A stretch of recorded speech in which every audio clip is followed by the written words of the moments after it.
बहुत पुराने समय की बात है। शांतिपुर गांव में बिरजू नाम का एक लकड़हारा रहता था।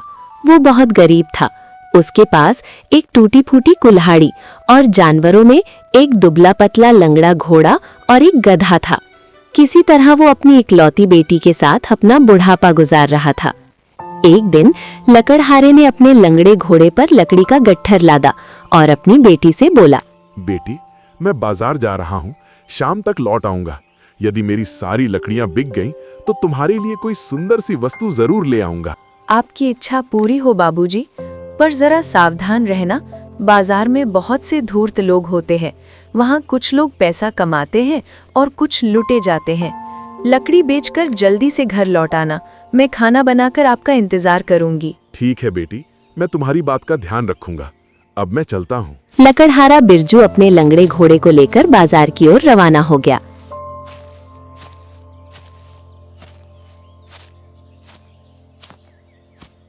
कुछ देर बाद बाजार में पहुंचकर वो एक तरफ खड़ा हो गया और ग्राहकों को आवाज लगाने लगा, लकड़ियां ले लो, सूखी सूखी लकड़ियां ले लो।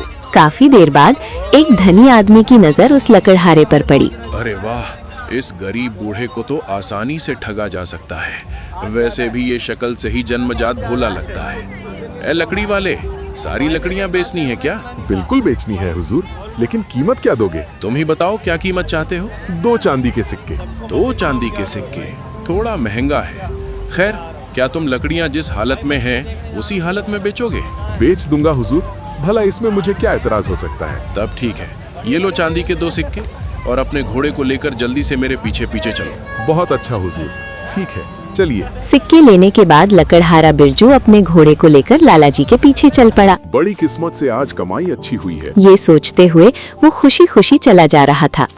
कुछ देर बाद लालाजी लकड़हारे को लेकर अपने घर पहुंचा। लकड़ियां यहीं छोड़ दो और तुम जाओ अब। जैसी हुजूर की आज्ञा। ये कहकर बिरजू ने जैसे ही घोड़े से लकड़ियां उतारने की कोशिश की, लालाजी बोल पड़ा, अरे बेईमान लकड़हारे, रुक जाओ। ये तुम क्या कर रहे हो? हुजूर, मैं तो घोड़े से लकड़ियां उतार रहा था ताकि घोड़े को ले जा सकूं। अरे बदमाश, क्या तुझे सौदे की शर्त याद नहीं जो तूने लकड़ियां बेचते समय मुझसे मंजूर की थी? मैं कुछ नहीं समझा। मैंने तो आपको 2 चांदी के सिक्कों के बदले सारी लकड़ियां बेची हैं। सारी लकड़ियां ही नहीं बल्कि सिक्कों के बदले तूने मुझे अपना घोड़ा भी बेचा है। क्या तूने इस शर्त पर लकड़ियां बेचना स्वीकार नहीं किया था कि लकड़ियां जिस हालत में है उसी हालत में बेचेगा? लकड़ियां तो इस घोड़े पर लगी हुई थी, तो अब घोड़ा भी मेरा हुआ। लालाजी की बात सुनकर बिरजू के होश उड़ गए। हुजूर, आप ये क्या कह रहे हैं? नहीं नहीं, ऐसा मत कहिए हुजूर, मैं गरीब आदमी बर्बाद हो जाऊंगा। शर्त के मुताबिक अब ये घोड़ा मेरा है। तुझे अपनी कीमत मिल चुकी है, इसलिए तू यहाँ से चला जा। बिरजू बहुत गिड़गिड़ाया, लेकिन लालाजी ने उसकी एक न सुनी, बल्कि उसने आसपास के लोगों को इकट्ठा कर लिया। देखो भाइयों, इस लकड़हारे की चालाकी, पहले सौदा किया और अब मुकर रहा है और सीना जोरी कर रहा है। क्या ये रहम करने लायक है? नहीं, बिल्कुल नहीं। फिर इस गुस्ताख के साथ क्या व्यवहार करना चाहिए? भाइयों, मेरी मानो तो इसे मुखिया जी के पास ले चलो। हाँ हाँ, यही ठीक रहेगा। लोगों के कहने पर लालाजी लकड़हारे को मुखिया जी के पास ले गया, जो उसका घनिष्ठ मित्र था। उसने मुखिया को सारा किस्सा सुनाया। सारी बात सुनकर मुखिया जी ने अपने मित्र के पक्ष में ही फैसला सुनाया। लकड़हारे को अपने सामान की पूरी कीमत मिल चुकी है और उसने ग्राहक की शर्त मानी है, इसलिए दोषी यही है। अब घोड़े पर उसका कोई अधिकार नहीं है। हाय, यहाँ भी मुझे न्याय नहीं मिला। बेचारा बिरजू अपने जले नसीब पर आंसू बहाता हुआ घर पहुंचा। सीता ने उदास पिता को देखा। बाबूजी, ये क्या? आपकी आंखों में आंसू? सब ठीक तो है ना? क्या बताऊं बेटी, हमारे तो भाग्य ही फूटे हैं। वैसे ही मेरे पास धन के रूप में कुछ नहीं था। आज हमारा लंगड़ा घोड़ा भी हाथ से निकल गया। बिरजू ने सारी आपबीती सीता को सुनाई। सारी बातें सुनकर सीता ने पिता की हिम्मत बढ़ाते हुए कहा, आप जरा भी चिंतित मत हो बाबूजी, सब ठीक हो जाएगा। भगवान के घर देर है, अंधेर नहीं। उसके बाद खाना खाकर दोनों बाप बेटी सो गए।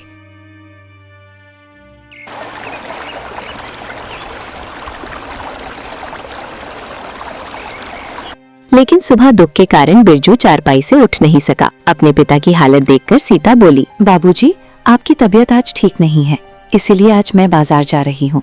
शायद मेरी किस्मत आपसे अच्छी निकले और मैं लकड़ियाँ अच्छी कीमत पर बेच सकूं। जैसा तुम ठीक समझो बेटी, जाओ, मैं तुम्हारे लौटने की राह देखूंगा। सीता ने अपने गधे पर लकड़ी का गट्ठर लादा और बाजार की ओर रवाना हो गई। यदि वो बेईमान धनी मुझे मिल गया तो मैं उसे छठी का दूध याद दिला दूंगी। थोड़ी देर में ही वो बाजार पहुंच गई। लकड़ियां ले लो, सूखी सूखी लकड़ियां सस्ते में ले लो। उस रोज भी वही लालाजी किसी को ठगने के विचार से बाजार आया हुआ था।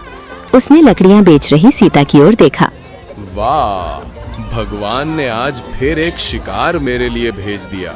कल लंगड़ा घोड़ा मिला था, आज लकड़ियों के साथ पूरा गधा मिल जाएगा। इतना सोचकर वो सीता के पास पहुंचा। अरे लड़की, क्या अपनी लकड़ियां बेचनी है? क्या कीमत है इनकी? चांदी के 3 सिक्के हुजूर। महंगा सौदा है, क्या दाम कुछ कम नहीं करोगी? सौदा 4 सिक्कों में भी आपको महंगा नहीं पड़ेगा हुजूर। लकड़ियां बिल्कुल सूखी हैं, मंजूर हो तो बोलिए। ये लड़की तो बहुत समझदार लग रही है। खैर कोई बात नहीं, जल्दी इसकी सारी अक्लमंदी गायब हो जाएगी। लालाजी सोच ही रहा था कि सीता बोल पड़ी। क्या सोचने लगे हुजूर? जल्दी बताइए, वरना मैं किसी दूसरे ग्राहक को आवाज देती हूँ। ठीक है, मुझे 3 सिक्कों में सौदा मंजूर है, लेकिन ये लकड़ियां जिस हालत में हैं, उसी हालत में बेचनी होगी। क्या तुम्हें मंजूर है? लालाजी की बात सुनकर चतुर सीता चौंक उठी। तो ये वही बेईमान धनी आदमी है। आज इसकी खैर नहीं, ऐसा बदला लूंगी कि जीवन भर याद रखेगा। सीता सोच ही रही थी कि तभी लालाजी बोल पड़ा। अरे लड़की, जवाब जल्दी दो, मेरे पास फालतू वक्त नहीं है। ठीक है हुजूर, बेच दूंगी, लेकिन मेरी भी एक शर्त है, वो ये कि आप भी मुझे पैसे उसी हालत में देंगे जिसमें वो होंगे। सीता की बात सुनकर लालाजी मन ही मन चौंक उठा, लेकिन फिर किसी विचार के आते ही मुस्कुराता हुआ बोला। ठीक है, मुझे तुम्हारी शर्त मंजूर है। देर ना करो, अपने गधे को मेरे पीछे पीछे लेकर चलो। सीता भी अपने गधे को लालाजी के पीछे पीछे लेकर चलने लगी। लालाजी के घर पहुंचकर सीता ने गधे से लकड़ियां उतारनी शुरू की। अरे मूर्ख लड़की, तूने क्या सौदा किया था? शर्त भूल गई क्या? मैं याद दिलाऊं, तूने लकड़ियां जिस हालत में थीं, उसी हालत में बेचने का वादा किया था। अभी तक लकड़ियां गधे पर ही लदी हैं, तो गधा भी मेरा हुआ। बिल्कुल ही भूल गई थी, माफी चाहती हूँ। अभी गधा बांधे देती हूँ। सीता ने चुपचाप गधे को एक खंभे से बांध दिया। आपका हुक्म मैंने पूरा कर दिया हुजूर। लाइए, अब मुझे भी मेरी कीमत दे दीजिए। जरूर जरूर, लो संभालो अपने सौदे के 3 सिक्के। लालाजी ने चांदी के 3 सिक्के सीता की ओर बढ़ाए। सीता ने सिक्के लेने से इनकार कर दिया। ठहरिए हुजूर, ये आप क्या कर रहे हैं? सौदे के हिसाब से आपने लकड़ियां जिस हालत में थीं, उसी हालत में खरीदी, और लकड़ियों के साथ साथ मेरा गधा भी आपको मिल गया। लेकिन मेरी शर्त भी तो याद रखिए, आपको मुझे पैसे भी उसी हालत में देने थे जिसमें वे होंगे। ये सिक्के आपके हाथ में हैं, तो शर्त के मुताबिक आपको इन सिक्कों के साथ अपना एक हाथ भी मुझे देना होगा। लाइए, सिक्कों के साथ अपना एक हाथ भी दीजिए। सीता की बात सुनकर लालाजी के होश उड़ गए। क्या बक रही है लड़की? तुम्हारी यहाँ मजाल? मैं कहता हूँ निकल जाओ मेरे घर से। बक नहीं रही सेठ जी, बल्कि न्याय की बात कर रही हूँ। आपको सिक्कों के साथ अपना एक हाथ भी देना होगा। नहीं दे सकता, जाओ यहाँ से।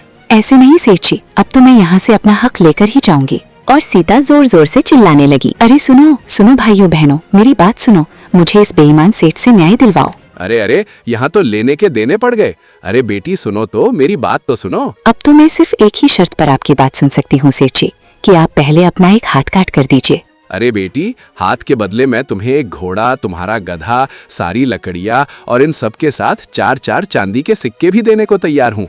भगवान के लिए लोगों को इकट्ठा मत करो। सीता भी अपनी जीत पर अड़ी थी। नहीं सेठ जी, मुझे ये सब चीजें नहीं, बल्कि आपका एक हाथ ही चाहिए। लगता है आज ये 2 टके की छोकरी मेरा सत्यानाश करके ही छोड़ेगी। सीता और लालाजी का शोर सुनकर देखते ही देखते आसपास के बहुत से लोग वहाँ जमा हो गए। सीता ने उन्हें सारी बात सुनाकर अंत में बोली, अब आप सभी फैसला करें कि शर्त के मुताबिक मुझे सिक्कों के साथ साथ इसका एक हाथ भी मिलना चाहिए या नहीं। हाँ, मिलना चाहिए। सेठ, कल इसी शर्त के मुताबिक तुमने एक गरीब लकड़हारे से उसका घोड़ा प्राप्त किया था। आज तुम्हें भी अपना हाथ इस लड़की को देना होगा। बिल्कुल देना होगा, वरना हम तुम्हें जबरदस्ती मुखिया जी के पास ले चलेंगे। हाँ, हम भी साथ चलेंगे। मुखिया जी का नाम सुनते ही लालाजी का चेहरा प्रसन्नता से खिल उठा। ठीक है, मैं अपनी इच्छा से मुखिया जी के पास चलने को तैयार हूँ। मुझे पूरा विश्वास है कि वो दूध का दूध, पानी का पानी कर देंगे। सभी लोग सीता और लालाजी के साथ उसी समय मुखिया जी के पास पहुँचे, जो लालाजी का घनिष्ठ मित्र था। इस बात की किसी को खबर नहीं थी, लेकिन वो भी सारा किस्सा सुनकर उलझन में पड़ गया। इस लड़की की बात में दम तो है, लेकिन यदि मैं मित्र का पक्ष लेता हूँ तो सारे लोग मुझे अधर्मी और न्यायहीन समझेंगे, और ये बात महाराज तक पहुँच गई तो मेरी खैर नहीं। मुखिया इतना सोच ही रहा था कि सीता बोली, मुझ गरीब के साथ न्याय कीजिए हुजूर और मुझे मेरा हक दिलवाइए। सारी बात सुनकर हम इस नतीजे पर पहुंचे हैं कि दोषी ये लाला जी ही हैं और तुम्हारी मांग जायज है। लेकिन बेटी, तुम एक इंसान का हाथ लेकर क्या करोगी? यदि मेरी मानो तो हाथ के बदले जो कुछ भी लाला जी दे रहा है उसके अतिरिक्त 5 चांदी के सिक्के और ले लो। नहीं मुखिया साहब, मुझे तो शर्त के मुताबिक इसका एक हाथ ही चाहिए। मुखिया ने सीता को बहुत समझाया। तब सीता ने एक नई शर्त रखी। ठीक है हुजूर, यदि आप कहते हैं तो मैं 50 सोने के सिक्कों के बदले अपना दावा वापस ले सकती हूँ। लाला जी सीता की बात सुनते ही बोल पड़ा, क्या 50 सोने के सिक्के?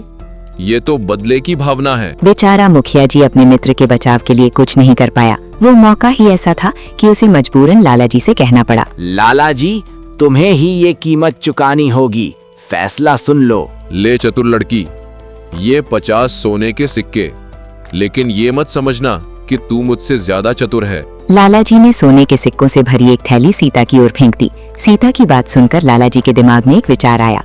कुछ पल सोचकर लाला जी बोल पड़ा, अरे बेवकूफ लड़की, यदि तुझे अपनी चतुराई पर इतना भरोसा है तो लगा ले एक शर्त। हम दोनों सबके सामने एक एक अविश्वसनीय किस्सा सुनाते हैं। जिसका किस्सा झूठा और बेतुका माना जाएगा वही जीतेगा।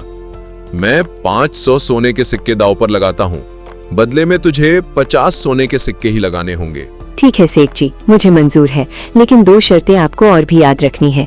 एक तो ये कि हम दोनों में से कोई भी एक दूसरे को झूठा नहीं कहेगा। दूसरी है कि यहाँ मौजूद किसी भी व्यक्ति ने ये कह दिया कि ये किस्सा सच है तो फौरन ही हारा हुआ माना जाएगा। मैं इन दोनों शर्तों पर भी आपसे चतुराई का मुकाबला करने के लिए तैयार हूँ। उनके इस मुकाबले के बारे में सुनकर मुखिया जी भी अपने मन की प्रसन्नता को छिपाता हुआ तुरंत बोल उठा, बहुत अच्छा, मैं इस मुकाबले के लिए तुम दोनों को स्वीकार करता हूँ। अब शुरू करो। एक बार मुझे अपने घर में मक्के के 2 दाने पड़े मिले। मैंने उन्हें खिड़की से बाहर फेंक दिया, लेकिन कुछ ही दिनों में उन दोनों से अंकुर फूट पड़ा और वे इतने बड़े हो गए कि उनकी ऊंचाई बादलों को छूने लगी। उस मक्के के जंगल में घुसने वाला, चाहे ऊंट सवार हो या घोड़ा सवार, कई कई दिनों तक भटकता रहता। हे भगवान, ये कैसा घना मक्के का जंगल है, निकलने का रास्ता ही नहीं दिखाई देता। एक बार ऐसा हुआ कि मेरी 10 बकरियां उस मक्के के जंगल में घुस गईं और सारी बकरियां गायब हो गईं। मैंने जंगल में घुसकर उन्हें कितना ढूंढा, पर बकरियों का नामो निशान तक ना मिला। लाला जी का किस्सा जारी था। जब फसल काटने का समय आया तो मेरे नौकरों ने फसल काटी, लेकिन फिर भी मेरी खोई हुई बकरियां मुझे नहीं मिली। उसके बाद मैंने अपनी बकरियों का ख्याल ही छोड़ दिया। अपने लिए मन भर मक्के का आटा पिसवाकर मैंने बाकी मक्के अच्छे दाम पर बाजार में बेच दिए। जितनी की बकरियां थीं, मक्के की फसल को बेचकर उससे 2 गुना मुनाफा हो गया। एक दिन मैंने अपनी पत्नी से कहा, अरे भाग्यवान, इतने दिन हो गए मक्के का आटा पिसाए हुए, लेकिन तुमने आज तक मुझे उसकी रोटियां नहीं खिलाई। वो बोली, अजी अभी बनाकर लाती हूँ, लीजिए, पेट भरकर मक्के की रोटी और सरसों का साग खाइए। वाह, मजा ही आ गया।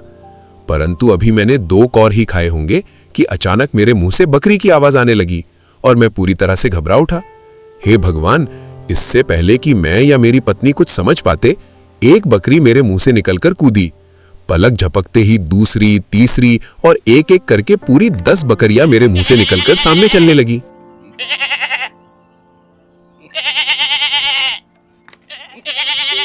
हाय रे दैया, ये क्या हो रहा है?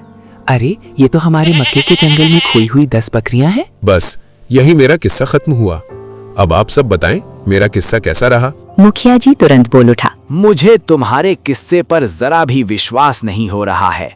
लाला जी, तुम्हारी कहानी बिल्कुल झूठी है। हाँ, लाला जी की कहानी बिल्कुल झूठी है। ऐसा न कभी हमने देखा न सुना। ऐसा कभी नहीं हो सकता सेठ जी। वाह, बन गया काम। लड़की को तो मेरी कहानी को सच बतानी पड़ेगी, वरना उसे हारना ही होगा। लाला जी इतना सोच ही रहा था कि सीता बोल पड़ी, वाह वाह सेठ जी, वास्तव में आपका किस्सा मुझे 16 आने सच लगता है। आप जैसे चतुर धनी लोगों के साथ तो इससे भी कई ज्यादा मजेदार घटनाएं घटती रहती होंगी। अच्छा, तो फिर मैं जीता। लाओ मेरे 50 सोने के सिक्के मुझे दो और यहाँ से अपना मुंह काला करो। ऐसे नहीं सेठ जी, पहले आप सब मेरा किस्सा भी तो सुन लें, फिर फैसला होगा कि कौन जीता और कौन हारा। ठीक है, तो सुनाओ अपना किस्सा। सीता ने अपना किस्सा सुनाना आरंभ किया। एक बार मैंने अपने गांव के बीचों बीच कपास का बीज बोया। अगले दिन उस स्थान पर बादलों तक ऊंचा कपास का पौधा निकल आया और उसकी छाया पहाड़ों पर पड़ने लगी। लोग कहते, वाह वाह, इस कपास के पेड़ ने तो इतनी गर्मी में भी पूरे गांव को अपनी छाया के ठंडे साये में रखा हुआ है। सच भाई, उस लड़की ने तो कमाल का पेड़ लगाया है। भगवान उसे खुश रखे। जब कपास पक गई तो मैंने उसे साफ किया और बोरियों में भरकर 50 घोड़ों पर लाद दिया। मैंने अपने बड़े भाई से कहा, भैया अब तुम इन कपास को ले जाओ और शहर जाकर सारा कपास बेचाओ। मेरा बड़ा भाई अपने घोड़ों का काफिला लेकर शहर की ओर रवाना हो गया। मेरा भाई चला तो गया, लेकिन 5 साल तक मुझे उसकी कोई खबर नहीं मिल पाई। पता नहीं मेरे भैया के साथ क्या बीती होगी। अब किसको राखी बांधा करूंगी। लेकिन हुजूर, अभी कुछ ही दिन हुए मुझे उड़ती हुई खबर मिली कि रास्ते में किसी धनी आदमी ने उसे लूटकर मार डाला। सीता की कहानी सुन मुखिया समेत वहाँ के सारे लोग चौंक पड़े। तभी मुखिया जी और अन्य लोग चिल्ला उठे, हाँ हुजूर, बड़ी बदकिस्मत हूँ मैं। मैंने तो हत्यारे को ढूंढ पाने की आशा ही छोड़ दी थी, परंतु भाग्य ने मेरा साथ दिया और मुझे उस हत्यारे के बारे में मालूम चल ही गया। कौन है वो खूनी दरिंदा, वो बेईमान? और कोई नहीं हुजूर, यही धनी व्यक्ति है जो सबके सामने खड़ा है। इसने अपने मक्के के जंगल में ही मेरे भाई की हत्या की थी। नहीं नहीं, हम तुम्हारी बात को किसी तरह सच नहीं मान सकते। नहीं नहीं, हम तुम्हारी बात को किसी तरह सच नहीं मान सकते। यदि मेरी बात झूठ है तो सेठ जी से ही पूछ लीजिए। सीता की बात सुनकर बेचारे लाला जी की आंखों के सामने अंधेरा छा गया। उफ, बुरा फंसा अपनी ही जाल में। यदि मैं इसकी बात को झूठ कहता हूँ तो मुझे इस चतुर लड़की को 500 सोने के सिक्के देने होंगे, और यदि सच कहता हूँ तो उससे भी बुरा होगा। ये लड़की अपने मरे भाई का हर्जाना मांगेगी, साथ ही रुई से लदे 50 घोड़े भी मुझे ही देने पड़ेंगे, और हो सकता है इनकार करने की दशा में मुझे फांसी पर भी लटका दिया जाए। लाला जी अपने आप को कोसते हुए सोच ही रहा था कि सीता बोल पड़ी। क्या सोच रहे हैं सेठ जी? जल्दी कहिए, मैं झूठ बोल रही हूँ या फिर सच? सीता की चालाकी मुखिया जी की समझ में आ गई। इस लड़की ने तो बड़ी चतुराई से फंसाया है मेरे मित्र को। सारे लोग मौजूद हैं, मैं चाहकर भी इस बार उसकी मदद नहीं कर सकता। मुखिया सोच रहा था कि लाला जी ने दया भरी दृष्टि से अपने मित्र मुखिया जी की ओर देखा। मेरी तरफ मत देखो सेठ, जल्दी से जवाब दीजिए, लड़की सच बोल रही है या झूठ? बेचारे लाला जी के सब्र का पैमाना टूट गया और वो फूट फूट कर रोते हुए चीख पड़ा। भगवान करे तेरी जुबान टूट कर गिर जाए झूठी लड़की, बिल्कुल झूठ बोलती है, कोरी झूठ। तब मैं चतुराई के मुकाबले में आपसे जीत गई। लाइए, दीजिए मुझे 500 सोने के सिक्के। लाला जी ने चुपचाप 500 सोने के सिक्कों से भरी थैली उसकी ओर बढ़ा दी। ये ले 500 सोने के सिक्कों की थैली और फौरन यहाँ से भाग जा, वरना अभी मैं इस समय तेरी गर्दन दबा दूंगा, चाहे बाद में मेरे साथ जो कुछ भी हो। मैं तो जा रही हूँ सेठ जी, लेकिन मेरी 2 बातें अपनी गांठ बांध लेना। पहली ये कि किसी भी कमजोर और गरीब को दोबारा ठगने की कोशिश मत करना, और दूसरी ये कि किसी को भी बच्चा समझकर उसे अक्ल के मामले में शर्त मत लगाना, वरना शायद वो दिन तुम्हारी जिंदगी का आखिरी दिन होगा। बेचारे लाला जी के पास अपने किए पर पछताने के अलावा कोई रास्ता नहीं बचा, और सीता भरी सभा से अपनी जीती हुई सोने के सिक्कों की थैली लेकर अपने घर आ जाती है। अपनी बेटी को बिना गधे के वापस लौटते देखकर बिरजू चिंतित हो उठा। अरे, उसके साथ तो गधा है ही नहीं, कहीं मेरे जैसे उसके साथ भी तो नहीं हुआ। ये सब सोचकर बेचारे लकड़हारे का हृदय किसी अज्ञात आशंका से कांप उठा। लेकिन जब सीता ने उसके पास पहुंचकर सारी घटनाएं सुनाई और 50 पहले वाले और 500 दाव वाले सोने के सिक्के दिखाए, तो लकड़हारे की खुशी का ठिकाना न रहा। लकड़हारा खुशी से बोल पड़ा, मेरी प्यारी बच्ची, मैं आज तक नहीं जान पाया था कि मेरी बेटी इतनी समझदार और बड़ी हो गई है।